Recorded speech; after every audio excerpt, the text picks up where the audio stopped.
खाण्यासाठी बंदी असलेल्या आणि मानवी शरीराला घातक असलेल्या पाकट या नावाच्या मोठ्या माशाची अवैध विक्री करणाऱ्या एकावर करवीर वन परिक्षेत्र विभागानं आज कारवाई केली आहे।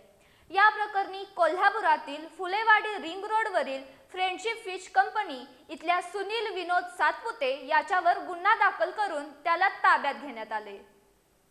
कोल्हापुरातील फुलेवाडी रिंग रोडवर फ्रेंडशिप फिश कंपनी या नावाचं माशांची विक्री करण्याचं दुकान आहे। हे दुकान चालवणारा सांगली जिल्ह्यातील येडे मच्छिंद्र इथं राहणारा सुनील विनोद सातपुते यानं आज त्याच्या या दुकानात पाकट या नावाचा म्हणजेच शॉर्टफिन डेव्हिल रे मोब्युला कुहली या वन्यजीव प्रजातीमधील मोठा मासा विक्री करण्यासाठी आणला होता। प्रति किलो केवळ 130 ते 140 रुपये दरानं या माशाची विक्री केली जाणार असल्याची जाहिरात त्यानं सोशल मीडियावरून प्रसारित केली होती।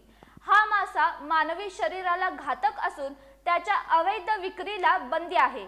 तरीही सुनील सातपुते यानं या माशाची विक्री करण्याचा प्रयत्न केला होता। याबाबतची माहिती करवीर विभागाच्या वन परिक्षेत्र कार्यालयातील अधिकाऱ्यांना मिळाली होती। त्यानुसार या सर्व अधिकाऱ्यांनी फुलेवाडी रिंग रोडवरील फ्रेंडशिप फिश कंपनी इथं आज छापा टाकला। या ठिकाणी पाकट नावाच्या माशाची अवैध विक्री करणाऱ्या सुनील विनोद सातपुते याला या प्रकरणी ताब्यात घेऊन त्याच्यावर गुन्हा दाखल करण्यात आलाय।